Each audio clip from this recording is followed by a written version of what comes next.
இன்றைக்கி ஆடி முதல் வெள்ளி அப்படிங்கிறதுனால முந்தின நாளே வந்து எல்லாமே க்ளீன் பண்ணிட்டாங்க. பாத்திரம்லாம் தொடச்சி ஸ்டவ்லாம் க்ளீன் பண்ணி சிங்கெல்லாம் காலி ஆகிட்டு பூஜை சாமான்லாம் தேய்ச்சி மஞ்சள் குங்குமம்லாம் வச்சு வீடெல்லாம் தொடச்சி முந்தின நாளே எல்லாமே ரெடி பண்ணி வச்சுட்டேன். இப்போ வந்து சமைக்கிறதுனால பாத்திரம் வந்து அங்கங்கே இருக்க மாதிரி இருக்கும். சமையல்லாம் முடிச்சுட்டு க்ளீன் பண்ணிட்டா சூப்பராக க்ளீன் ஆகிடும். இன்றைக்கி 6 to 7 வந்து பூஜை பண்ணி முடிச்சிட்டேன்.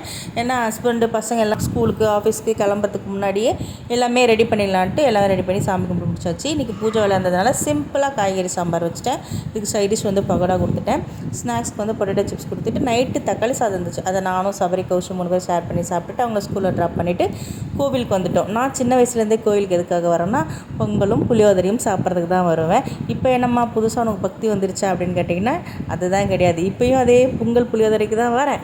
சாமி கும்பிட்டு முடிச்சுட்டு அப்படியே குட்டி ஷாப்பிங் பண்ணிவிட்டு வீட்டுக்கு வந்துட்டோம். நாளைக்கு வீடியோவில் பார்க்கலாம். பை.